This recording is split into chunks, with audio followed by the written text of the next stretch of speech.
नमो अरिहन्ताणं नमो सिद्धाणं नमो आहिरियाणं नमो वज्रायाणं नमो लोहे सबसाहूणम्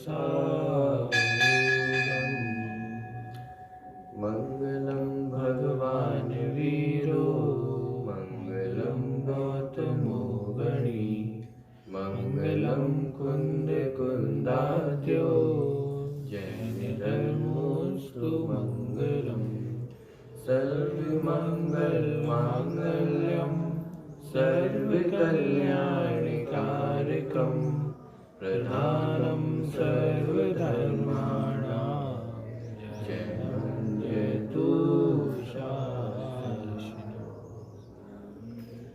मोक्षमार्गस्य नेतारं वेतारं कर्मभूरतां ज्ञातारं विश्वतत्त्वानां वन्दे तद्गुणलब्धये।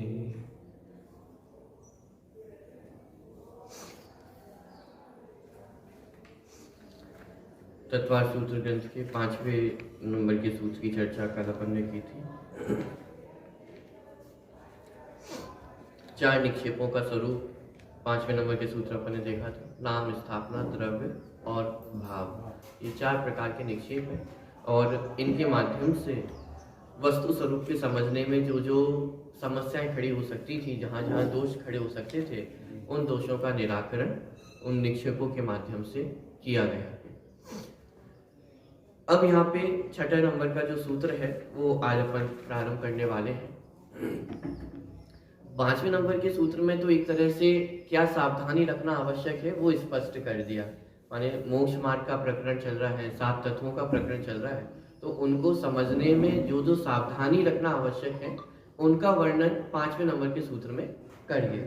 लेकिन मूल प्रश्न ये खड़ा हुआ कि जो 7 तत्वों की चर्चा करके आए थे उनको जाना किससे जाए, जाने कैसे, तो उसके समाधान स्वरूप ये 6ठे नंबर का सूत्र आया, जिसमें ये बताया कि उन 7 तत्वों को अथवा मोक्ष मार्ग को जानने का उपाय क्या है, अथवा किसके माध्यम से हम 7 तत्वों को जान सकते हैं, साधन क्या है। तो जानने का साधन वो जो प्रमाण और नय है उनकी चर्चा इस 6ठे नंबर के सूत्र में की गई है। पेज क्रमांक 32 है इसमें तत्वात्मक प्रदीप में। तो उत्थानी का मैं पढ़ रहा हूँ सूत्र की। सम्यक दर्शन आदि रत्नत्रय और जीवादि तत्वार्थों को जानने का उपाय क्या है, उक्त प्रश्न का समुचित उत्तर निम्नांकित सूत्र से प्राप्त होता है। माने मोक्ष मार्ग को और 7 तत्वों को जानने का उपाय क्या है।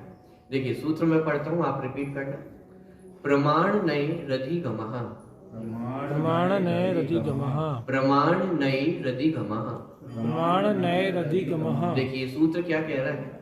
प्रमाण और नयों के द्वारा उक्त सम्यक दर्शन आदि रत्नात्रय और जीवादि तत्वार्थों का ज्ञान होता है।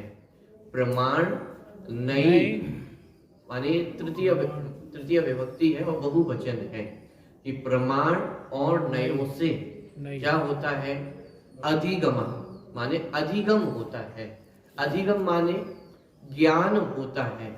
किसका ज्ञान होता है कि जिन चीजों का पहले वर्णन करके आ चुके हैं, तो 7 तत्वों का, मोक्ष मार्ग का, सम्यक दर्शन ज्ञान चारित्र का, इन सब का ज्ञान किससे होता है, प्रमाण और नय से होता है। माने ये साधन है। जैसे किसी भी कार्य को करने के लिए एक कर्ता होता है और एक करण होता है, माने जिसके माध्यम से किया जाता है। जैसे रोटी बनानी है तो रोटी बनाने का कर्ता कौन, कि मैं, और रोटी बनाने के साधन क्या क्या है, बेलन है, पटा है, गैस है, तवा है, ये सब साधन है। ऐसे ही मैं जानने वाला हूँ, कर्ता मैं हूँ, लेकिन जानू किससे, वो ज्ञान से। तो वो ज्ञान कितने रूप है कि 2 प्रकार का है, प्रमाण और नय। तो ये साधन है जानने के, प्रमाण और नय के माध्यम से किसी भी वस्तु को जाना जाता है। तो प्रमाण नय रधिगमः, कि प्रमाण और नय से उन 7 तत्वों का, मोक्ष मार्ग का अधिगम होता है, माने ज्ञान होता है। ठीक है, एक सामान्य सा अर्थ। इसमें यदि देखा जाए तो प्रमाण नए माने इसमें बहुवचन का प्रयोग किया गया है। जैसे आपको यदि राम के शब्द रूप याद हो संस्कृत में बालक के, तो तृतीय विभक्ति बालकेन बालकाभ्याम बालकही, रामेण रामाभ्याम रामही, ऐसे ही नयेन नयाभ्याम नयई, माने बहुवचन है। लेकिन प्रश्न खड़ा हो सकता है, यहाँ तो दो ही चीजें हैं, प्रमाण और नय, तो कौन से वचन का प्रयोग होना चाहिए था? द्विवचन का प्रयोग होना चाहिए था। संस्कृत भाषा में तीन वचन होते हैं, एक वचन, द्विवचन और बहुवचन। हिंदी व्याकरण में आप देखोगे तो दो ही वचन है, एक वचन और बहुवचन। लेकिन संस्कृत व्याकरण में तीन प्रकार के वचन होते हैं। यहाँ पे दो चीजें हैं, तो कौन से नए का प्रयोग होना चाहिए था? कौन से वचन का प्रयोग होना चाहिए था? दो वचन का। लेकिन कौन से वचन का प्रयोग है? बहुवचन का। बहुवचन का। क्यों? क्योंकि प्रमाण और नए अपने आप में एक एक नहीं है। प्रमाण भी अनेक प्रकार के हैं और नए भी अनेक प्रकार के हैं। जैसे प्रमाण ज्ञान की अपन बात करें तो मति ज्ञान, श्रुत ज्ञान, अवधि ज्ञान, मनःप्रय ज्ञान और केवल ज्ञान, ये इन सबको कैसा कहा गया है? ये जो आगे के ये सभी जो ज्ञान है वे कैसे हैं? प्रमाण ज्ञान है। और प्रमाण ज्ञान में ही प्रयुक्त होने वाले जो श्रुत ज्ञान है उनके जो अंश है उन्हें नए कहा जाता है। तो नए ज्ञान, नए भी बहुत सारे, जैसे कुछ नयों के नाम तो हम जानते ही हैं, निश्चय नए, व्यवहार नए, द्रव्यार्थिक नए, पर्यार्थिक नए। निश्चय व्यवहार के भी 8 भेद हम जानते हैं, सद्भूत असद्भूत का भेद करके। तो ये सब बहुत सारे नए हो जाते हैं, इसलिए यहाँ पे बहुवचन का प्रयोग किया गया है। प्रमाण और नए भले ही दो चीजें हैं, लेकिन ये अपने आप में बहुत है। प्रमाण भी अनेक प्रकार का है और नए भी अनेक प्रकार के हैं, इसलिए यहाँ पे बहुवचन का प्रयोग किया। प्रमाण और नयों से क्या होता है? अधिगम होता है। किसका अधिगम होता है? 7 तत्वों का और मोक्ष मार्ग का अधिगम किससे होता है? प्रमाण और नय से होता है। ठीक, तो अब सबसे पहले प्रश्न ये खड़ा होता है कि प्रमाण और नय किसे कहते हैं? ठीक, प्रमाण और नय वस्तु को जानने के साधन है, उपाय है। तो प्रमाण किसे कहते हैं? वस्तु की समग्र जानकारी होना, संपूर्ण जानकारी होना, उसे कहते हैं प्रमाण ज्ञान। ठीक है, वस्तु की संपूर्ण जानकारी होना अथवा समग्र जानकारी होना उसे कहते हैं प्रमाण ज्ञान। नए ज्ञान किसे कहते हैं? उस प्रमाण से जानी हुई वस्तु में जो एक पक्ष को जानना होता है, एक पक्ष का ग्रहण करना होता है, उसे नए कहते हैं। ठीक है, प्रमाण में संपूर्ण वस्तु जानने में आई और नए ज्ञान में उस प्रमाण से जानी हुई वस्तु में एक पक्ष को ग्रहण करना, एक पक्ष को जानना, उसे नए ज्ञान कहते हैं। ठीक है, देखिए प्रमाण और नए। अब वस्तु को संपूर्ण जानना, तो वस्तु को संपूर्ण जानना मतलब क्या? आप सभी को पता है वस्तु में अनंत गुण धर्म शक्तियां पाई जाती हैं। तो क्या उन अनंत गुण धर्म शक्ति को जानना संभव है? नहीं। आत्मा में अनंत गुण है, तो अनंत गुणों में से हम तो कुछ ही गुणों को जानते हैं, ज्ञान, दर्शन, सुख, वीर, चारित्र। और अधिक विस्तार करें तो 6 सामान्य गुण को आप जोड़ लो उसमें, और अधिक विस्तार करें तो 47 शक्तियों को जोड़ लो। अब इनसे अधिक तो हम आत्मा के गुणों को नहीं जानते, तो फिर प्रमाण ज्ञान है या नहीं है? जिनवाणी में तो लिखा है मति श्रुत भी प्रमाण ज्ञान है, तो यहाँ तो लिखा है प्रमाण ज्ञान, लेकिन हम वस्तु को संपूर्णतः कहाँ जान पा रहे हैं? पुद्गल द्रव्य को भी हम संपूर्णतः कहाँ जानते हैं? मोटे मोटे सिर्फ 4 गुण हम जानते हैं, स्पर्श, रस, गंध और वर्ण। इन 4 गुणों को ही तो जानते हैं, इससे अधिक तो हम पुद्गल द्रव्य को भी नहीं जानते। और बाकी के जो द्रव्य हैं, धर्म, अधर्म, आकाश, काल द्रव्य, उनके तो एक एक गुणों को ही बस जानते हैं। तो फिर ये प्रमाण ज्ञान कैसे होगा? क्योंकि प्रमाण ज्ञान की डेफिनेशन क्या बनाए? वस्तु की संपूर्ण जानकारी को प्रमाण ज्ञान कहते हैं, और फिर उसमें से किसी एक पक्ष को मुख्य करना उसे नए ज्ञान कहते हैं। तो वस्तु की संपूर्ण जानकारी कैसे हो? तो उसका समाधान आया कि जो वस्तु है वह अनंत धर्मात्मक होती है। अनंत धर्मात्मक माने क्या? धर्म किसे कहते हैं? कि वस्तु में कुछ ऐसी चीजें पाई जाती है जो परस्पर विपरीत माने भाषित होती है, परस्पर विरुद्ध प्रतीत होती है। जैसे एग्जाम्पल के तौर पे अपन ने देखा नित्य और अनित्य, दोनों अभी हमें कैसे लग रहे हैं? एक दूसरे के विरोधी हैं, अपोजिट दिखाई दे रहे हैं कि एक नित्य है तो एक अनित्य है। तो ये कितनी वस्तुएं होनी चाहिए? दो वस्तुएं होनी चाहिए, कोई नित्य होगा कोई अनित्य होगा। लेकिन ऐसा नहीं, प्रत्येक वस्तु में ऐसे अनंत धर्म युगल पाए जाते हैं जो आपस में परस्पर विरुद्ध प्रतीत होते हैं, लेकिन देखा जाए तो परस्पर विरुद्ध है नहीं। विरुद्ध प्रतीत होना, प्रतीत होना माने विरोध लगते हैं कि एक दूसरे के विरोधी हैं, लेकिन वास्तव में एक दूसरे के विरोधी नहीं है। तो ऐसे धर्म युगल कितने हैं वस्तु में?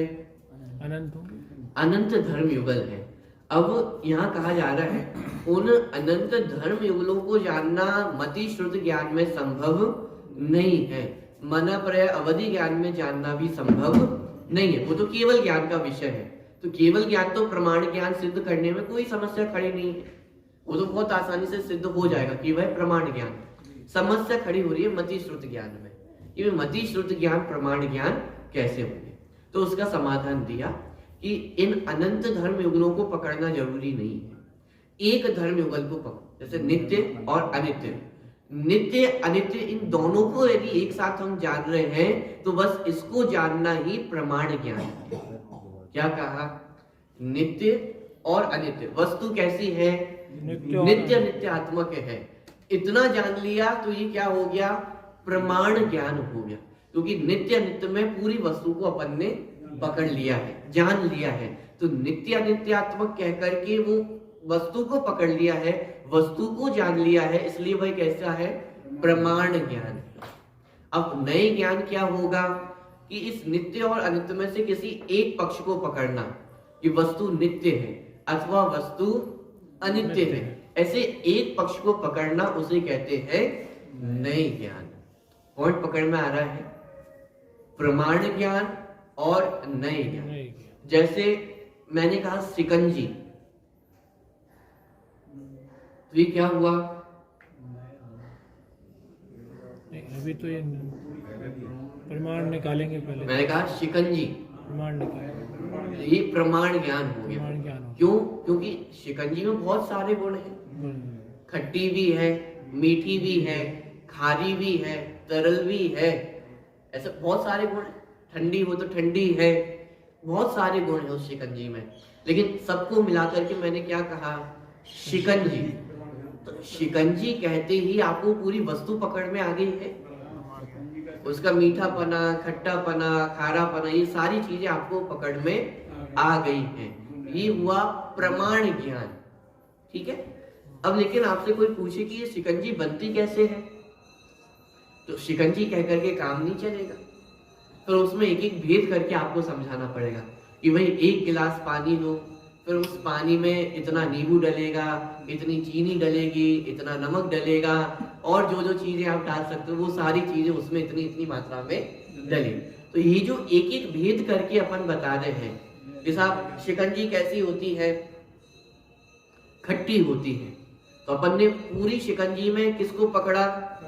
खट्टे पने को पकड़ा। ये नए ज्ञान का विषय है। तो साहब खट्टी ही होती है, मीठी भी होती। शिकंजी कैसी होती है? मीठी होती। तो अपन ने किसको पकड़ा? मिठास को पकड़ा। मीठी ही होती है कि नहीं, उसमें नमक भी डलता है, थोड़ा सा खारापन भी होता है। माने एक एक गुण को पकड़ना, एक एक पक्ष को पकड़ना उस शिकंजी के, ये कार्य है नयों का। माने उस संपूर्ण वस्तु में से किसी एक पक्ष को पकड़ना ये नए का कार्य है, और संपूर्ण वस्तु को पकड़ना ये प्रमाण ज्ञान का कार्य है। माने संपूर्ण वस्तु को जब एक साथ देखा जाता है, उसमें मुख्य गुण नहीं किया जाता है, तो उसे कहते हैं प्रमाण ज्ञान। और जब उसमें से किसी एक पक्ष को पकड़ा जाता है तो उसे कहते हैं नए ज्ञान। तो यहाँ पे नित्य और अनित्य ऐसा जब कहा, ऐसा जब जाना, तो वो क्या हुआ? प्रमाण ज्ञान।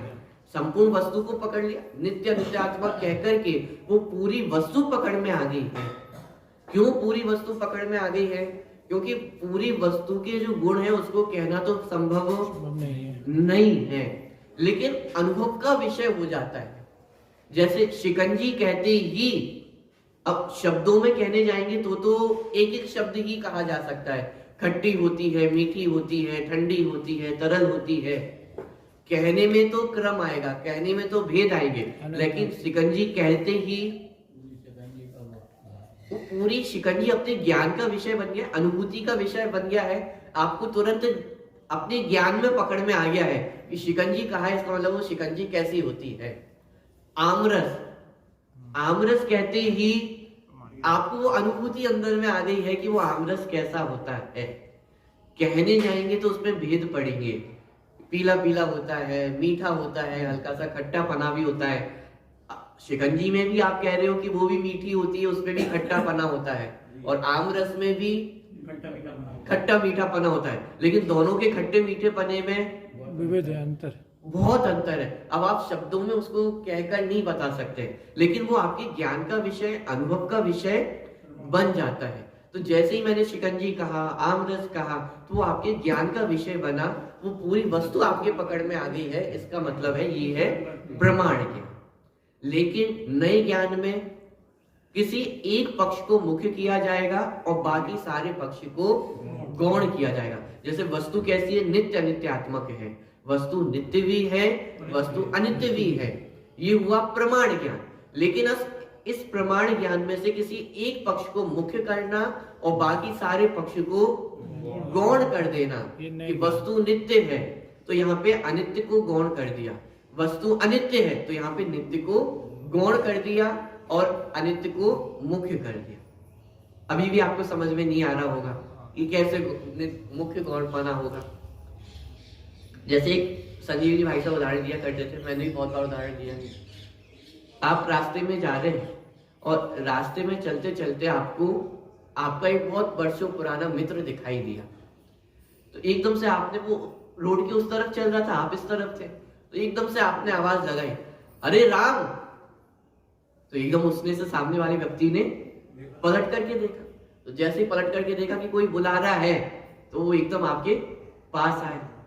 तो जैसे ही पास आए तो एक जो थोड़ा से 5 सेकंड का समय होता है जिसपे अपन एक दूसरे को पहचानने का प्रयास करते हैं, एकदम से देख करके यदि पहचाना पहचाना तो दिख रहा है कौन है ये, तो एकदम से वो 5 सेकंड के बाद अरे तुम तो वही हो ना, वही राम हो, साथ में पढ़ा करते थे, बहुत मस्ती किया करते थे, कॉलेज के दिनों में पढ़ते होंगे साथ में, स्कूल के दिनों से पढ़ते, साथ में पढ़ते खेलते कूदते आ रहे हैं, अरे तुम तो वही हो ना, वही राम हो, अरे बहुत मस्ती किया करते थे। फिर अगला वाक्य, तुम तो बहुत बदल गए हो। एक सेकंड पहले क्या कहा, तुम तो वही हो, और तुरंत अगला वाक्य क्या निकला, तुम तो बहुत बदल गए हो। तो अब प्रश्न ये खड़ा हुआ कि वह राम वही है या बदल गया है। प्रश्न समझ में आ रहा है? किसी से भी आप मिलते तो वही है, लेकिन कैसा है, बदल गया है। पहले से बदला हो सकता है पहले उसके बहुत बाल हो, घने बाल हो, और आज जो दिखाई दे रहा है तो बिल्कुल भी बाल नहीं है। पहले मूछे वगैरह नहीं होंगी, अब मूछे वगैरह है। पहले दुबला पतला होगा और अब एकदम 100 किलो का हट्टा कट्टा हो गया है। परिवर्तन तो दिखाई दे रहे हैं, बदलाव तो दिखाई दे रहा है, और पूरा का पूरा बदल गया है। हाइट भी बदली है, वजन भी बढ़ा है, कट काठी भी, सब कुछ तो बदल गया है, आवाज भी बदल जाती है, कितना कुछ बदल गया है। लेकिन फिर भी क्या कह रहे हैं, तुम तो वही हो, और फिर तुरंत कह रहे बदल गए हो। तो बात समझ में नहीं आ रही है। यदि वही है तो फिर बदल कैसे गया है, और यदि बदल गया है वही कैसे। कल अपन ने वो फोटो का उदाहरण देखा था, फोटो में देख करके अपन क्या कहते हैं कि मैं हूं। जैसे मान लो आपकी कोई बचपन की फोटो हो, जब आप 1 साल के थे, और वो बचपन की फोटो है, और मान लो कहीं से एल्बम में पुराने साफ सफाई करती हूँ, दिवाली की साफ सफाई करने में कोई ऐसी फोटो निकल रही आपके बचपन की।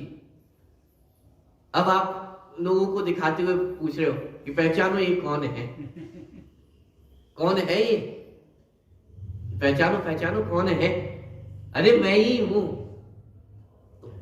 मैं हूं कि जो सामने इतना बड़ा दिखाई दे रहा है ये मैं हूं, कि वो छोटा सा बालक दिखाई दे रहा है कि वो मैं हूं। यदि ये कहते हो कि वो जो फोटो में दिखाई दे रहा है वही मैं हूं, तो फिर अभी जो इतने बड़े हो गए हो तो ये क्या तुम नहीं हो क्या? कि नहीं नहीं बदल गया इतने सालों में, वो 1 साल की फोटो है, आज मैं 30 साल का हूं, तो बदलाव हो गया ना, परिवर्तन हुआ है। आज बदला हुआ दिखाई दे रहा हूं, लेकिन बदलते हुए भी मैं बदल गया हूं क्या?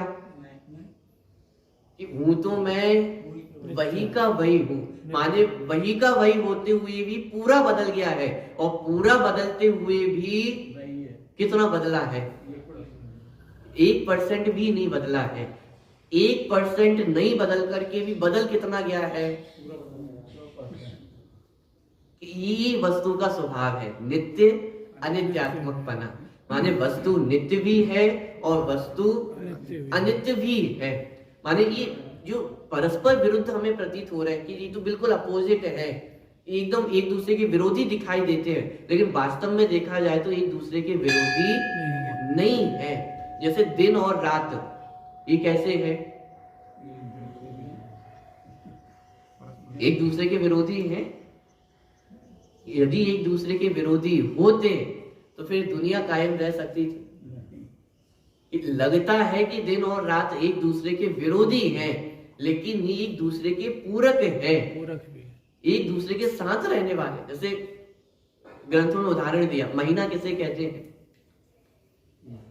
कृष्ण पक्ष और शुक्ल पक्ष, इन दोनों को जब जोड़ दिया जाए तो एक महीना बन जाता है। 15 दिन कृष्ण पक्ष के, 15 दिन शुक्ल पक्ष के। तो प्रश्न खड़ा हुआ, महीना प्रकाशमय होता है कि अंधकारमय होता है? जैसे कृष्ण पक्ष में अंधकार बढ़ता चला जाता है, शुक्ल पक्ष में प्रकाश बढ़ता चला जाता है। तो प्रश्न खड़ा हुआ, महीना अंधकारमय होता है कि प्रकाशमय होता है? दोनों। प्रकाश और अंधकारमय होता है। सब दोनों चीजें एक साथ कैसे रह सकती? कि दो प्रतिपक्ष, माने जो एक दूसरे के प्रतिपक्ष दिखाई दे रहे हैं, विरोधी दिखाई दे रहे हैं, वो सब एक साथ ही उस वस्तु में पाए जाते हैं। पंचास्तिकाय में तो एक मूल गाथा ही है, उसमें कहा कि जो सत्ता है वो कैसी होती है? ये अपने प्रतिपक्ष के सहित होती है। माने प्रत्येक सत्ता अपने प्रतिपक्ष के सहित ही पाई जाती है। माने यदि प्रतिपक्ष ना हो तो सत्ता ही सिद्ध ना हो। जैसे नित्य अनित्यपना, तो एक वस्तु में नित्यपना भी है, अनित्यपना भी है। अस्तित्व नास्तित्व, वस्तु में अस्तित्व भी है, नास्तित्व भी है। मैं आपसे पूछूं, आप हैं या नहीं हैं? साहब कैसी बात कर रहे हो, मैं हूं ना। तो फिर मैं आपसे पूछता हूं, आप पक्का नहीं हो? सोच लेना, आप नहीं हो, ये बात पक्की है कि नहीं नहीं मैं तो हूं ही। नहीं हूं ये कैसे? साक्षात दिखाई तो दे रहा हूं, मैं जीवित हूं। तो मैं आपसे पूछता हूं कि आप टेबल हो कि नहीं हूं? चेयर हो? नहीं। पुस्तक हो? नहीं हूं। घर हो? नहीं हूं। अच्छा, आपके जो बच्चे हैं तो आप उन बच्चे रूप हो क्या? वो भी नहीं, मैं नहीं। आपकी अस्थि की बात होगी तो वहां तो सिर्फ एक है कि मैं हूं, लेकिन जहां नास्तित्व की बात होगी तो अनेक प्रकार से अनंत नास्ति है, क्योंकि अनंत द्रव्य है और अनंत द्रव्य रूप मैं नहीं हूं। तो अस्थि कितनी? अस्थि के लिए तो एक ही तर्क है आपके पास कि मैं हूं, और नास्ति के लिए अनंत उदाहरण है कि मैं ये भी नहीं हूं, ये भी नहीं हूं, ये भी नहीं हूं। तो अस्थि और नास्ति, मैं हूं भी और मैं नहीं भी हूं। तो होना और नहीं होना हमें दिखाई कैसे दे रहे हैं? ये तो एकदम एक दूसरे के विरोधी हैं, एक दूसरे से लड़ने वाले हो सकते हैं, एक दूसरे के साथ रहने वाले तो नहीं हो सकते। लेकिन ये वस्तु की विशेषता है कि ऐसे प्रतिपक्ष विरोधी धर्म एक साथ आत्मा में पाए जाते हैं, और इसके लिए प्रयोग किया विरोधी नहीं है, विरोधी प्रतीत होते हैं, विरोधी लगते हैं, लेकिन वास्तव में विरोधी नहीं है। सूर्य और चंद्रमा कैसे हैं? एक दूसरे के विरोधी हैं। एक गर्म होता है, एक एकदम ठंडा होता है, एक प्रकाश एकदम उष्णता होती है, एक में शीतलता होती है, तो दोनों विरोधी हैं एक दूसरे के। अरे यदि विरोधी होते तो ये दुनिया टिकती ही नहीं। दोनों आपस में लड़ भिड़ के एक ना एक की जीत होती, एक की हार होती। लेकिन वास्तव में विरोधी नहीं है, दोनों एक दूसरे के पूरक है। हम सोचे कि प्रकाश बहुत अच्छा होता है तो चंद्रमा को हटा दे, पूरे टाइम प्रकाश ही है। नहीं, चंद्रमा बहुत अच्छा होता है, रात बहुत अच्छी होती है तो सूरज को हटा दे, यानी दोनों जरूरी है।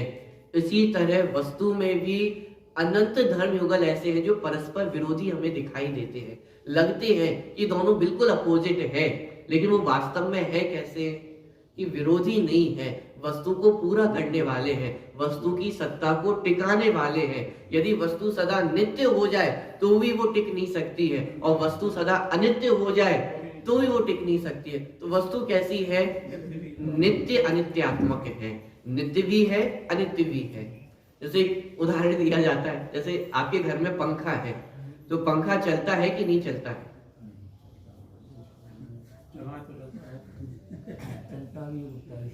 नहीं, चलता हुआ पंखा वो चल रहा है कि नहीं चल रहा है? चल रहा है,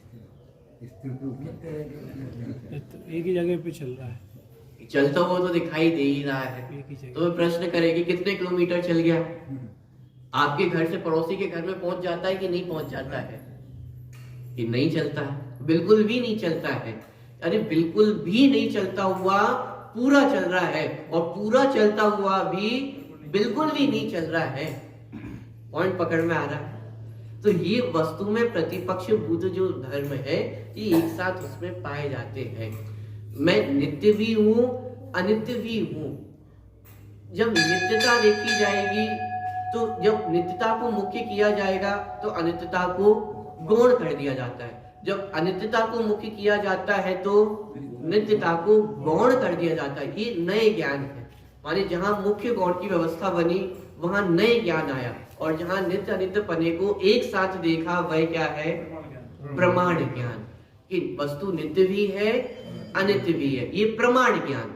अब उस प्रमाण ज्ञान से जानी हुई वस्तु में किसी पक्ष को नित्य करना, किसी पक्ष को गौण करना, ये कहलाता है नए ज्ञान। कि कभी नित्य पने को मुख्य किया जाएगा और कभी अनित्य पने को मुख्य किया जाएगा। जैसे जब अपन वो मित्र का उदाहरण देखें, अपन ने पहचाना कि ये वही है, ये पहचानने में आपने किसको मुख्य किया? नित्य पने को मुख्य किया, और बाकी सारी अनित्यताओं को गौण कर दिया।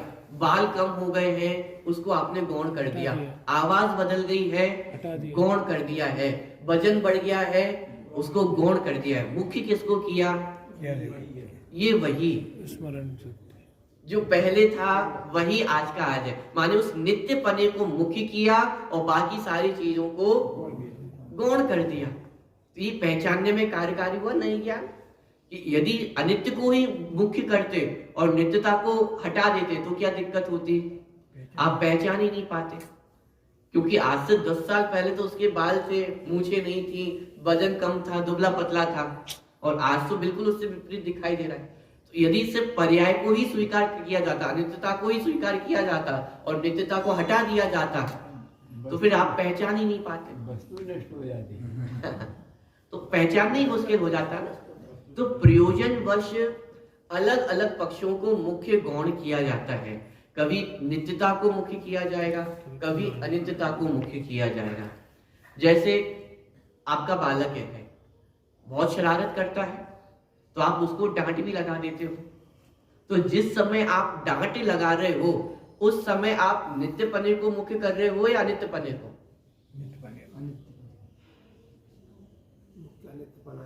कभी ना कभी तो आपने अपने बच्चों को डांट लगाई होगी, तो वहां पे आपने नित्य पने को मुख्य किया या अनित्य पने को? किसको मुख्य किया? अरे अनित्य पने को मुख्य किया ना। कोई उसने शरारत की, कोई गलती की, तो क्षण भंगुरता को, उस अनित्यता को देख करके आपने उसको डांट लगा दी। अब ये प्रसंग देख करके, और हो सकता है कभी तो डेली उसको बेचारे को डांट पड़ रही हो, तो एक जो थर्ड पार्टी है, थर्ड पार्टी में पड़ोसी हो सकते हैं, रिश्तेदार कोई भी है, वो आपको देखते हैं रोज कि बेचारा बच्चा रोज ही डांट खाता है, रोज पिटाई खाता है, माँ तो एकदम ही बेकार दिखाई दे रही है। तो उसने एक सलाह दी, जब इतनी दिक्कत है, इतनी समस्या है अपने बच्चे से, तो उसे घर से बाहर क्यों नहीं निकाल रहे? जब नित्यपना देखेंगे, जब नित्यपना देखेंगे अब आपने किसको मुख्य किया? कि नित्य को, कि भले ही कितना ही शरारती हो, कैसा भी हो, लेकिन है कौन? मेरा ही बालक है। नहीं, जब अच्छे संस्कार करता हो, कोई अच्छी बात करता हो, तब तो हमारा बालक, और जब बुरे कार्य करता हो तो इनका बालक। अरे तो भी हमारा ही बालक है। वहां आपने नित्य पने को मुख्य किया, अनित्यताओं को नहीं देख रहे हैं, शरारतों को नहीं देख रहे हैं, किसको देख रहे हैं? प्रमाण को देख। बालक किसका है? प्रमाण मेरा ही है, और बालक ही है, कोई अच्छा बुरा नहीं, बालक है, जैसा भी है हमारा है। तो ये नित्य पने को आपने मुख्य किया, सारी अनित्यताओं को गौण कर दिया है। तो अलग अलग प्रयोजन से अलग अलग वस्तु के पक्ष को मुख्य किया जाता है और गौण किया जाता है। अरे ये चतुराई हम में ही नहीं, वो छोटे से बालक में भी होती है। जब वो छोटा सा बालक यदि आपसे रूठ जाए तो उस समय उसने आपके कौन से पक्ष को मुख्य किया? अनित्य पक्ष को। तो मम्मी तो गुस्से ही होती रहती है, हमेशा डांटती रहती है, तो कौन से पक्ष को मुख्य किया? अनित्य पक्ष को। लेकिन आपने देखा छोटा सा बालक भी होता है, जिस समय वो रूठा हुआ है, रो रहा है, नाराज हो गया है, उस समय यदि कोई तीसरा व्यक्ति उसको अपने पास लेना चाहे तो वो किसके पास दौड़ता है? गुस्सा भी माँ से है और दौड़ता भी किसके पास है? माँ के पास ही दौड़ता है। उस समय उस बालक ने किस पक्ष को मुख्य किया? नित्य पक्ष को गौण किया। कि माँ कैसी है? डांटने वाली है कि नहीं? डांटने वाली नहीं, कैसी है? माँ तो माँ है। तो उसने उसके नित्य पक्ष को गौण मुख्य किया, और अनित्य पक्ष को, अरे अभी 2 मिनट पहले तो डांट रही थी, 2 मिनट पहले डांट रही थी, और लेकिन फिर भी दौड़ता किसके पास है? माँ के पास ही दौड़ता है। माने वो छोटा सा बालक भी माने इस नए ज्ञान का प्रयोग कर लेता है, कब किसको मुख्य करना है, कब किसको गौण करना है। पॉइंट समझ में आ रहा है? जैसे खाना बनाते हैं, तो खाना बनाते समय भी नित्य अनित्य पने को अपन देखते हैं, उसमें भी मुख्य गौण पना अपन करते हैं या नहीं करते हैं? रोटी किससे बनती है? आटे से बनती है। आटा किससे बनेगा? गेहूं से बनेगा। तो आप बहुत अच्छे से गेहूं, एकदम टॉप क्वालिटी के गेहूं लेकर के आप घर में ले आए। अब आपने बोला कि चलो रोटी बना दो, तो अब रोटी बनाने के लिए क्या किया? उन गेहूं को चक्की में डाला, एकदम पिसने लगे, आपको टेंशन खड़ी हो गई। अरे इतनी मेहनत से इतने ढूंढ करके एकदम टॉप क्वालिटी के गेहूं लेकर के आया हूं, और क्या किया तुमने? सब नष्ट कर दिया, चक्की में डाल के पीस दिया। आज तक किसी को समस्या खड़ी हुई नहीं कि क्या हालत कर दी है गेहूं की? इतने अच्छे गेहूं लेकर के आया था, टॉप क्वालिटी के गेहूं लेकर आया था, और क्या कर दिया? नित्यपना दिख रहा है उसमें। ये सब चूरा चूरा कर दिया, पीस दिया है। टेंशन क्यों नहीं हुई आपको? नित्यपना दिख रहा है उसमें। क्योंकि आपका लक्ष्य अनित्यता पे नहीं है, लक्ष्य किस पे है? नित्यता पे है। कि गेहूं का कुछ नहीं बिगड़ा है, उसका चूरा चूरा भी हो गया तो भी उसका कुछ भी नहीं बिगड़ा। चलो ठीक है, अब आटा हो गया, चूरा चूरा हो गया है, कोई दिक्कत नहीं, अभी बात संभाली जा सकती है। लेकिन अगला स्टेप, तुरंत पानी डाल दिया। अरे क्या कर दिया? अभी तो रोटी थी, सूखी सूखी रोटी खाने को मिल जाती, अभी पानी डाल दिया है। अब क्या ये हलवा खाएंगे क्या हम? आज तक किसी को टेंशन हुई? क्यों टेंशन नहीं हुई? क्योंकि अभी भी आप नित्यता को मुख्य कर रहे हो कि अरे अभी भी उस गेहूं का कुछ नहीं बिगड़ा है, पानी डाल दिया है तो भी अभी भी कुछ भी नहीं बिगड़ा है। आप किसको मुख्य कर रहे हो? उस नित्यता को मुख्य कर रहे हो। फिर वो पूरा लोई बनाई, सब कुछ किया, फिर तो आग पे डाल दिया। अरे अभी पानी डाला था वहां तक तो ठीक था, अब आग पे डाल दिया। करना क्या चाहते हो? या तो पानी डाल दो, पानी डाल दिया तो फिर आग में क्यों डालते हो? पॉइंट पकड़ में आ रहा है? अब इस पूरी प्रक्रिया में यदि अनित्यता को मुख्य किया जाएगा तो एक एक स्टेप पे बड़ी आफत आएगी, एक एक स्टेप पे टेंशन खड़ी होगी। क्या कर रहे हो? कभी आटे को, गेहूं को पीस देते हो, कभी पानी डाल देते हो, कभी आग में डाल देते हो, कभी उसको बेलन से बेल देते हो। क्या करना चाहते हो? रोटी मिलेगी कि नहीं मिलेगी? एक काम करो, शांति से जाकर के बैठ जाओ, ये देखने की आवश्यकता नहीं। क्यों? क्योंकि अभी दृष्टि पर्याय पे, अनित्यता पे है, और अनित्यता पे दृष्टि होगी तो तुम्हारी रोटी जिंदगी में कभी काम नहीं होगा। बनेगी ही नहीं। रोटी बनाने के लिए आपको लक्ष्य किस पे रखना पड़ेगा? नित्यता पे, कि अरे उस गेहूं का कुछ भी बिगड़ा नहीं है। लेकिन मैं आपसे पूछता हूं, यदि अकेले नित्यता पे ही लक्ष्य रखा जाए तो रोटी बन जाएगी? वो रोटी आपने गैस पे रखी हुई है और वो आप रखे रहो, रोटी बन जाएगी? अरे पर्याय का ज्ञान, अनित्यता को भी पहचानना जरूरी है कि एक समय के बाद उस रोटी को गैस से उतारना भी आवश्यक है। अब यहाँ पे आपने अनित्यता पे लक्ष्य दिया कि साहब अभी तक तो उस गेहूं का कुछ नहीं बिगड़ा था, लेकिन यदि 10 सेकंड और यदि गैस पे रख दी वो, तो सब कुछ बिगड़ जाएगा, इतनी पूरी मेहनत बेकार हो जाएगी। यहाँ किस पे लक्ष्य किया आपने? अनित्यता पे लक्ष्य किया, पर्याय को देखा।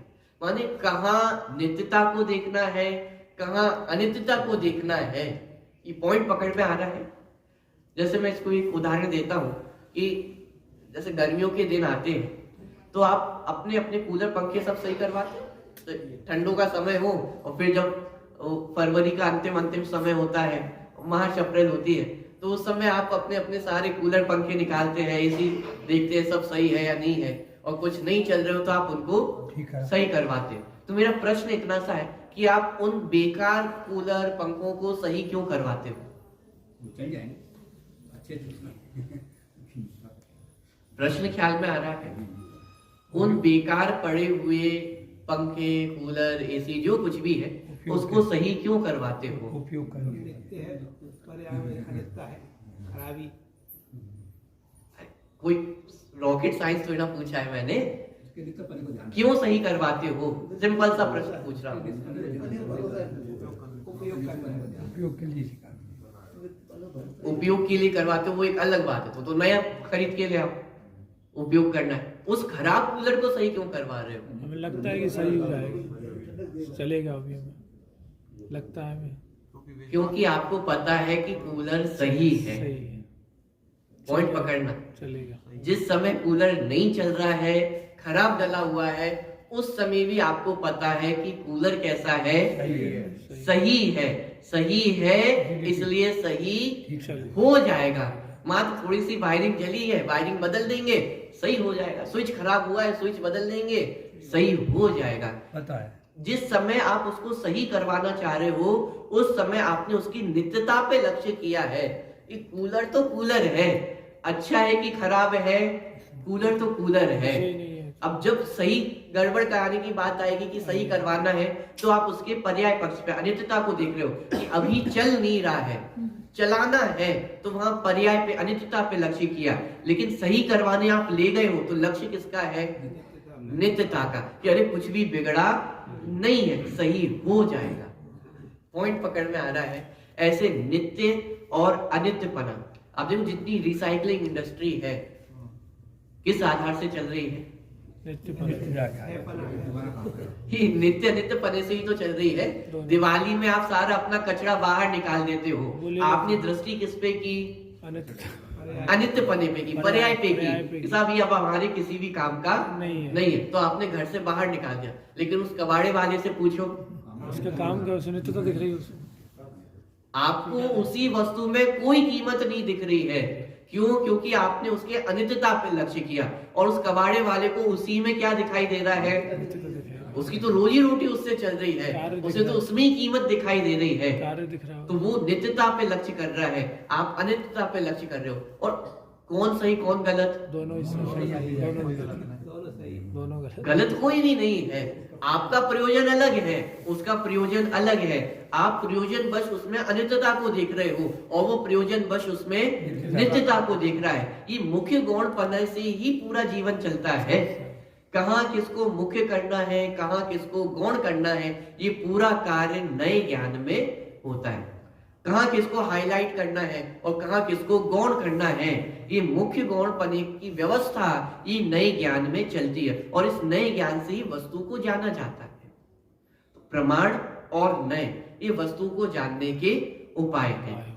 जैसे शिकंजी कहा, तो शिकंजी ये प्रमाण ज्ञान हुआ, लेकिन अब उस शिकंजी को विस्तार में जानने के लिए नए ज्ञान की आवश्यकता है। कोई पूछे कि शिकंजी कैसे बनती है, तो आपको वो नए ज्ञान के माध्यम से बताना चाहिए, बताना पड़ेगा कि भाई उसमें जो शिकंजी में जो खटास पना है वो नींबू के कारण है, उसमें जो मिठास पना है शक्कर के कारण है, हल्का सा खारापन है वो नमक के कारण है, ये जो ठंडी ठंडी लग रही है वो पानी ठंडा था इसलिए वो ठंडी ठंडी लग रही। माने इस तरह से आपको नयों के माध्यम से वो वस्तु को पहचाना जाता है। पहले प्रमाण से वस्तु को जाना जाएगा। जैसे अलग अलग देशों को अपन जानते हैं, चाइना है, भारत है, पाकिस्तान है, तो ये प्रमाण ज्ञान ये भारत देश है। अब लेकिन उसमें भेद करके जाना जाएगा कि भाई उसमें इतने राज्य होते हैं, उसमें हम मध्य प्रदेश में रहते हैं, यूपी है, राजस्थान है, महाराष्ट्र है, अलग अलग राज्य करके जाना, ये हुआ नए ज्ञान। और सबको एक करके जाना कि इन सबको मिलाकर के क्या बना, ये भारत देश है, ये क्या हुआ, प्रमाण ज्ञान। तो वस्तु को जानने की दो तरीके हैं, प्रमाण ज्ञान और नए ज्ञान। प्रमाण ज्ञान से भी वस्तु जानी जाती है और नए ज्ञान से भी वस्तु जानी जाती है। प्रमाण ज्ञान में वस्तु की संपूर्ण जानकारी होती है, और संपूर्ण जानकारी का मतलब क्या, संपूर्ण जानकारी का मतलब ये नहीं है कि अनंत गुण जानने में आ जाएंगे। केवल ज्ञान में अनंत गुण भी जानने में आते हैं, लेकिन छद्मस्थ दशा में मति श्रुत ज्ञान में अनंत गुण तो जानने में नहीं आएंगे। तो फिर मति श्रुत ज्ञान में प्रमाणपना कैसे बैठेगा कि जो अनंत धर्म युगल है उसमें से एक धर्म युगल को पकड़ा और उस धर्म युगल को जानना, जैसे नित्य और अनित्य, तो वस्तु कैसी है, नित्य नित्यात्मक है, ये वस्तु का प्रमाण ज्ञान। पॉइंट पकड़ में आ रहा है? जो अपन ने परिभाषा बनाई थी कि वस्तु की संपूर्ण जानकारी को प्रमाण ज्ञान कहते हैं। तो संपूर्ण जानकारी में अनंत गुणों को जानना तो पॉसिबल नहीं है, लेकिन इन धर्म युगल को जानना, इसी को ही प्रमाण ज्ञान कहा जाता है। क्यों? क्योंकि यदि एक धर्म युगल को भी आपने पहचान लिया तो उसमें पूरी संपूर्ण वस्तु समझ में आ जाती।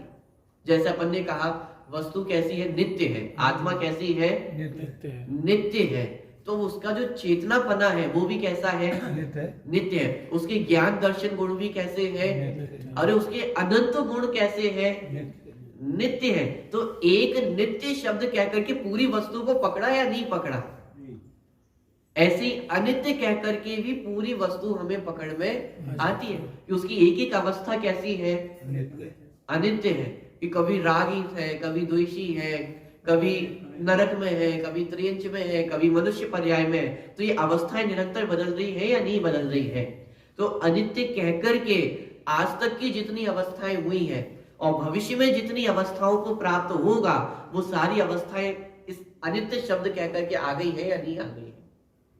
तो इसमें भी पूरी वस्तु को अपन ने पकड़ा या नहीं पकड़ा। तो इसलिए नित्य अनित्य ऐसा कहा, तो ये प्रमाण ज्ञान हुआ। पॉइंट पकड़ में आ रहा है? अब इस प्रमाण ज्ञान में ही वस्तु के जो पक्ष जाने हैं उसमें किसी को मुख्य करना और किसी को गौण करना, ये कहलाता है नए ज्ञान।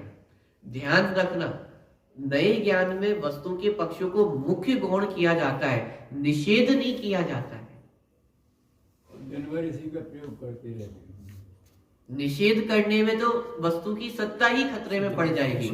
जैसे नित्य अनित्यपना, तो वस्तु में नित्य और अनित्यपना ही 24 घंटे है। और ऐसा भी नहीं है कि जैसे ये वस्तु है तो इस वस्तु के अपन ने 50-50 पार्ट कर दिए, एक पार्ट में नित्यपना और एक पार्ट में अनित्यपना, ऐसा भी नहीं है।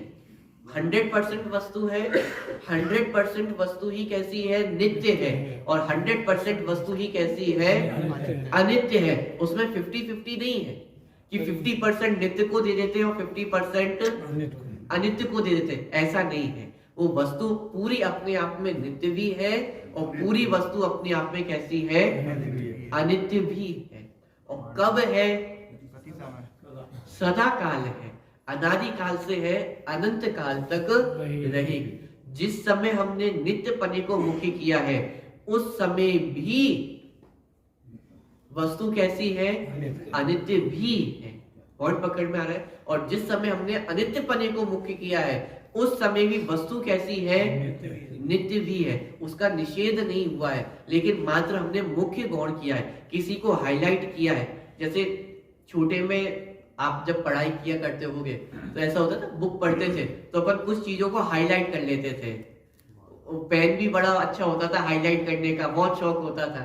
कोई येलो कलर का है, पिंक कलर का है, तो उसका भी बहुत शौक होता था, हाईलाइट करने के लिए यूज करते थे। तो जिस लाइन को आपने हाईलाइट किया है, जैसे आप बुक में भी देखेंगे, जैसे यहाँ पे जो सूत्र है उसको हाईलाइट किया गया है, उसको थोड़े बोल्ड अक्षरों में और थोड़ा डार्क इंक में उसको लिखा गया है, और बाकी के जो सारे अक्षर हैं नॉर्मल उनको एक थोड़े से स्मॉल साइज में और सामान्यतः हल्की इंक माने लाइट इंक का प्रयोग करके उसको लिखा गया। तो सूत्र को हाईलाइट किया, मुख्य किया, और बाकी सारी चीजों को क्या कर दिया, गौण कर दिया।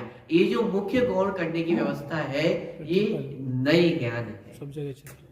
और इस पुस्तक को पुस्तक देखना ये क्या है, प्रमाण ज्ञान। प्रमाण ज्ञान है। अब जहां हाईलाइट करेंगे तो वो नए ज्ञान हो जाएगा। जहां मुख्य गौण पना हुआ, जहां किसी को हाईलाइट किया, बाकी सारी चीजों को गौण किया, ये कार्य किसका है, नए ज्ञान का। और प्रमाण ज्ञान में पूरी वस्तु कोई वस्तु हाईलाइट नहीं होती है, सब एक जैसे ही दिखाई देते हैं, एक अस्तित्व के साथ ही दिखाई देते हैं। नित्य और अनित्यपना दोनों एक साथ देखना यह प्रमाण है, और उसमें किसी को हाईलाइट करना और किसी को गौण करना ये कहलाता है नए ज्ञान। और ऐसे ही वस्तु की जानकारी होती है, माने किसी भी वस्तु को जानना हो तो ये प्रमाण और नए के माध्यम से वस्तु को जाना जाता है। ये विधि है, वस्तु को प्रमाण से जाना जाएगा, फिर उसमें भेद करके जाना जाएगा। प्रमाण से जानेंगे तो शिकंजी है, शिकंजी को और विस्तार से जानना है, भेद करके जानेंगे। अरे भेदों में लेकिन इतना नहीं उलझना आना कि भूल ही जाओ कि क्या बना रहे हैं, कि वापिस याद करो क्या बना रहे हैं, शिकंजी। शिकंजी बना रहे हैं। शिकंजी में क्या क्या चीजें यूज होती है, ये चीजें यूज होती है, लेकिन बनेगा क्या, शिकंजी बने। पॉइंट पकड़ में आ रहा है, प्रमाण ज्ञान नए ज्ञान, प्रमाण ज्ञान नए ज्ञान। समझना किसको है कि जो प्रमाण से वस्तु जानी उसी को समझना है, उसको जानने में और मदद कौन करेगा, नए ज्ञान मदद करेगा। लेकिन वापिस किसके आना है, प्रमाण पे आना, प्रमाण ज्ञान पे। आत्मा ये शब्द बोला, ये प्रमाण ज्ञान का विषय, इसमें सारे अनंत ज्ञान, दर्शन, सुख, चारित्र, वीर, अनंत गुण इसमें समाहित हो गए। लेकिन साहब थोड़ा और समझाओ विस्तार से, आत्मा किसे कहते हैं। अच्छा समझ में नहीं आ रहा है, देखो इसको इस तरह से समझो कि आत्मा दो प्रकार की होती है, एक संसारी और एक मुक्त। ये जो सब संसारी जीव दिखाई दे रहे हैं ये सब भी आत्माएं हैं, और जो सिद्ध भगवान है, महावीर भगवान है, ये सब भी कौन है, आत्माएं। साहब अभी भी समझ में नहीं आ रहा है। अच्छा और विस्तार करके सुनो कि जो जीव है, आत्मा है, वो चार प्रकार की होती है।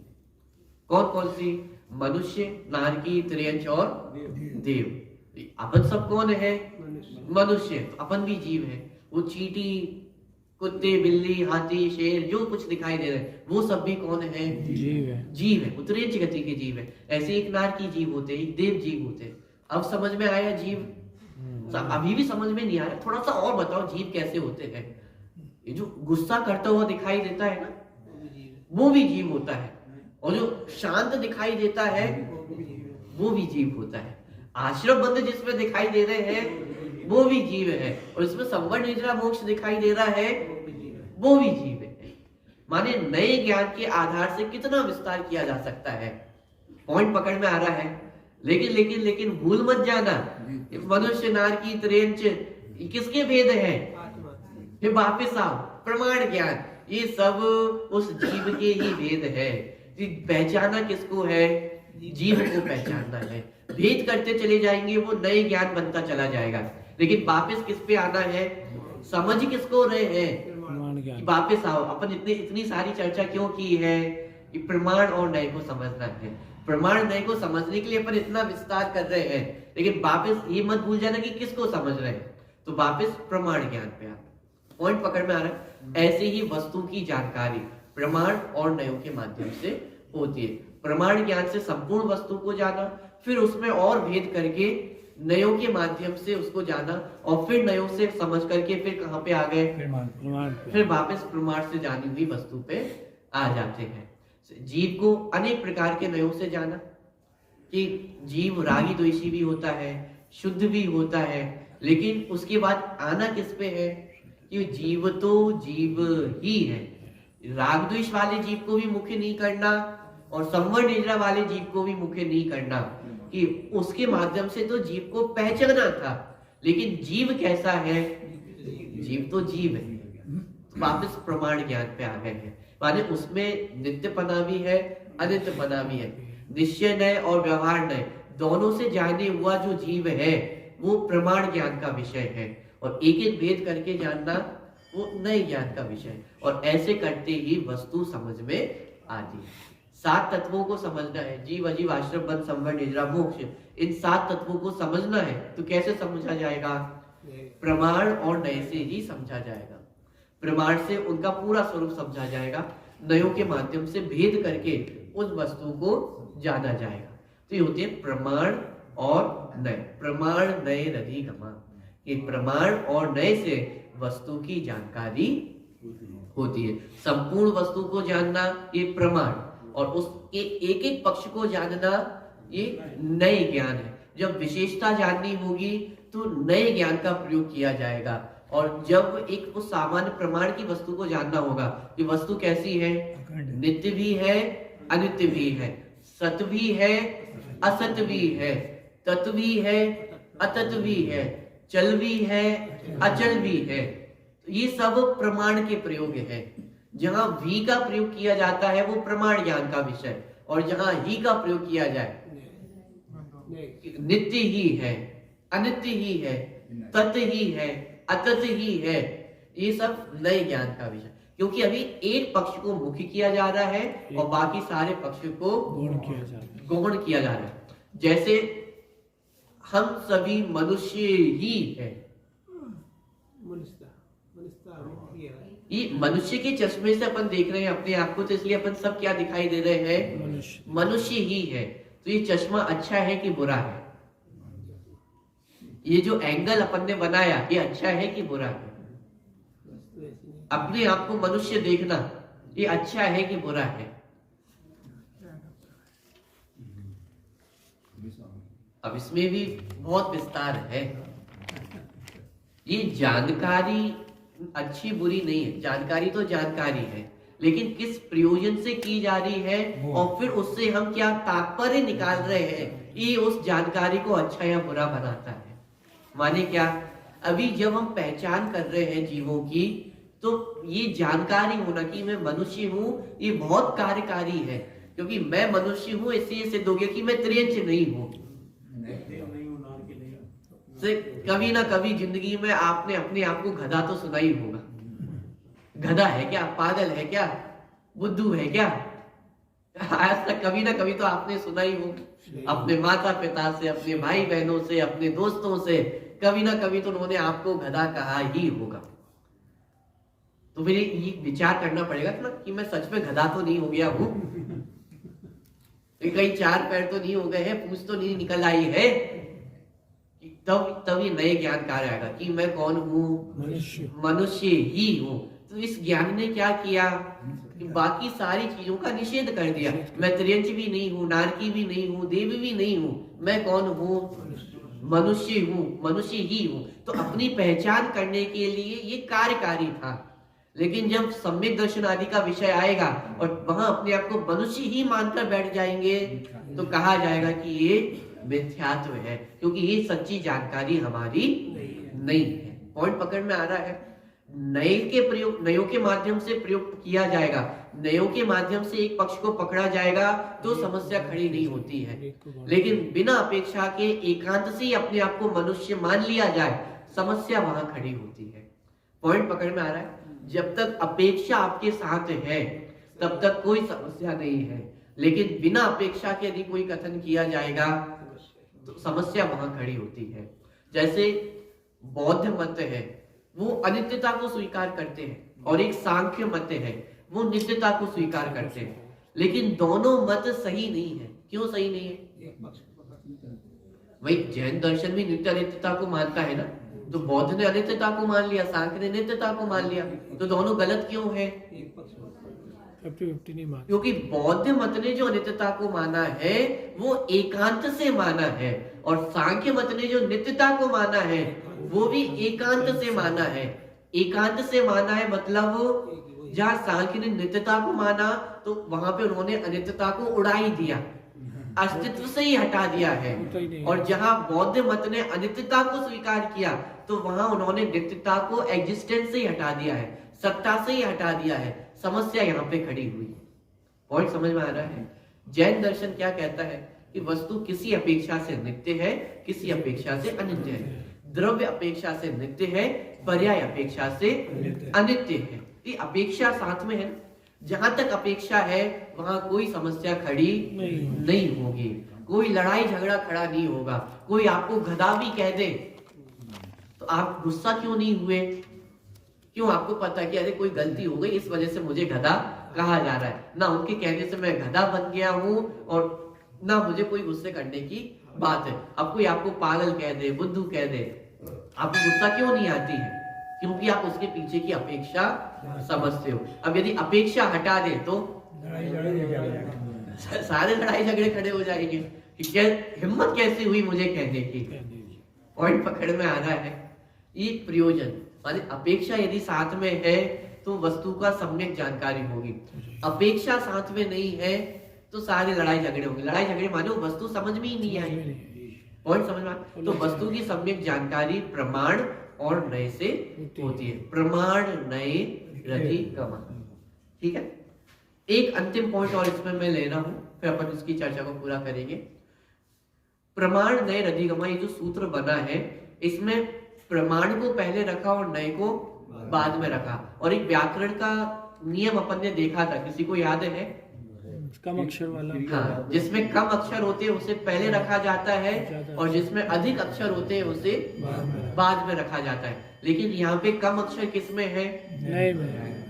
नए में कम अक्षर है और प्रमाण में 3 अक्षर है और नए में 2 अक्षर है। तो नियम के हिसाब से पहले किसे रखना चाहिए था? तो सूत्र बनना चाहिए था नए प्रमाण ही रधिगम, ऐसा सूत्र बनना चाहिए था। लेकिन सूत्र क्या बना? प्रमाण नहीं रधिगम। तो प्रश्न खड़ा किया गया, ऐसा उल्टा सीधा क्यों किया? उसका समाधान कि प्रमाण पूज्य है और नए पूज माने वो कम पूज्य है, इसलिए उसको बाद में रखा। कहने का तात्पर्य ये है कि नए ज्ञान का जो प्रयोग है वो प्रमाण से जानी हुई वस्तु में ही होता है। जैसे प्रमाण ज्ञान ने किसी वस्तु को नित्य अनित्य जाना, अब उसी में तो नए ज्ञान अपना कार्य करेगा कि वस्तु को अपन ने जाना, ये माइक है, ये अपन ने जाना, अब इसमें नए ज्ञान अपना कार्य करेगा। तो प्रमाण से जानी हुई वस्तु में नए ज्ञान कार्य करता है, इसलिए प्रमाण पूज्य है। इसलिए प्रमाण को कैसा रखा? पहले रखा, आगे रखा। दूसरी बात, प्रमाण का विषय बड़ा है। प्रमाण पूरी वस्तु को विषय करता है। जिसे कहा सकलादेशी, माने प्रमाण पूरी वस्तु को विषय करने वाला है और नए उस वस्तु के सिर्फ एक पक्ष को विषय करता है। माने यदि जानकारी की अपेक्षा देखें तो प्रमाण का कोटा बहुत बड़ा है, प्रमाण में पूरी वस्तु समाहित हो जाती है और नए में उस वस्तु का कोई एक पक्ष ही ग्रहित होता है। इसलिए साइज यदि देखी जाए तो किसकी बड़ी है? कि साइज प्रमाण की बड़ी है। इसलिए पूज्य कौन है? कि प्रमाण पूज्य है। माने ये 2 तर्क वहां पे दिए, जिस कारण से कहा कि प्रमाण को पहले रखा और नए को बाद में रखा है। तो इस तरह से सूत्र बना प्रमाण नए रधिगम। ठीक है, इस सूत्र प्रमाण और नए की चर्चा अपनी चली। मूल रूप से आज प्रमाण किसे कहते हैं? वस्तु की संपूर्ण जानकारी होना उसे प्रमाण कहते हैं। माने नित्य और अनित्य दोनों पक्षों को एक साथ जानना ये प्रमाण है। और एक एक करके जानना, एक समय में वस्तु को नित्य कहना अथवा एक समय में वस्तु को अनित्य कहना अथवा जानना, तो वह होता है नए ज्ञान। ठीक है, तो संपूर्ण जानकारी होना वह प्रमाण ज्ञान, एक पक्ष की जानकारी होना वह नए ज्ञान है। ठीक है, ये एक थोड़ी चर्चा अपन ने इस सूत्र के संबंध में की है। नेक्स्ट क्लास में भी अपन इस सूत्र के संबंध में थोड़ी और चर्चा करने वाले हैं। क्यों चर्चा करने वाले हैं? क्योंकि ये सूत्र एक तरह से प्राण है। किसका प्राण है? पूरा जो न्याय शास्त्र है उसका प्रमाण ये सूत्र है, प्रमाण नए रधिगमा। क्योंकि जितना न्याय शास्त्र है उसमें किसकी चर्चा की गई है? नयों की। एक प्रमाण और नय की ही तो चर्चा की गई है। और उसके माध्यम से इतने बड़े बड़े ग्रंथों का लेखन, इतनी बड़ी बड़ी टीकाएं वो सब लिख दी गई है। वो किसके आधार से? इतने छोटे से सूत्र से, प्रमाण नय रधिगमा। तो अभी इसमें बहुत भाव भरा हुआ है। नयों का प्रयोग भी किस प्रकार से करना, किस प्रकार से नहीं करना। मैं एक छोटा सा प्रश्न आप लोगों के सामने छोड़ करके जा रहा हूं, इसका आप विचार करना। नेक्स्ट क्लास में अपन उस पर विचार करेंगे। जैन दर्शन को कैसा दर्शन कहा जाता है? अनेकांतवादी दर्शन कहा जाता है। जैन दर्शन कैसा है? अनेकांतमय। अनेकांतमय है, अनेकांतवादी। तो प्रश्न ये खड़ा होता है, यदि जैन दर्शन को अनेकांतवादी दर्शन ही माना जाए तो ये भी तो एक एकांत हो गया। क्वेश्चन समझ में आ रहा है? जैन दर्शन कैसा है? अनेकांतवादी दर्शन है। अनेकांतवाद माने नित्य भी है, अनित्य भी है, शुद्ध भी है, अशुद्ध भी है, ऐसे दोनों पक्षों को स्वीकार करता है, उसे अनेकांतवाद दर्शन कहते हैं। तो फिर प्रश्न ये खड़ा हो रहा है, यदि जैन दर्शन को हम अनेकांतवादी दर्शन ही माने तो फिर ये भी तो एक एकांत हो गया। एकांतपना मान लिया। अनेकांत कब होगा?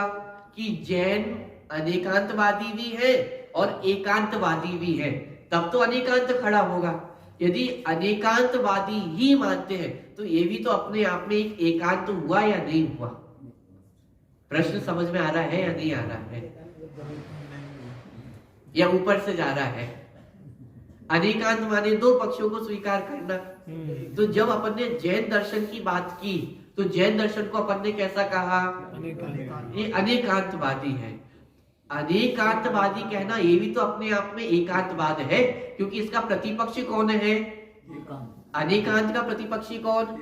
एकांत। और सच्चे अनेकांत कब बनेगा? कि जब अनेकांत भी स्वीकृत हो और एकांत भी स्वीकृत हो, तब तो अनेकांत खड़ा होगा। यदि अनेकांत को ही मानते हो तो ये भी तो अपने आप में एकांत बन गया है, एकांतवाद हो गया। क्वेश्चन समझ में आ रहा है? वस्तु जानने के लिए अनेकांत प्रमाण। अब इस पे आप विचार करना एक हफ्ते तक। ये जैन दर्शन अनेकांत है, अनेकांतवादी है, एकांतवादी है, या दोनों रूप है, या कैसा है? माने जैन दर्शन का सच्चा अनेकांत कैसे बनेगा? एक हिंट मैं आपको दे देता हूँ। जैन दर्शन के अनेकांत में एकांत को भी स्वीकार किया गया है। अब वो कैसे किया गया है, क्यों किया गया है, उसको आपका विचार करना है, पढ़ने की कोशिश करना, समझने की कोशिश करना।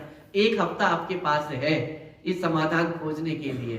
अपन ने अभी पढ़ा ना प्रमाण नए रधिगमा, इसमें से ही उसका समाधान आपको मिलेगा।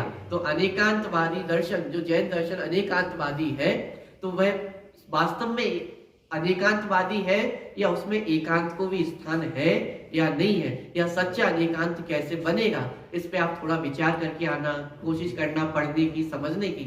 नेक्स्ट क्लास में अपन इसकी चर्चा करें।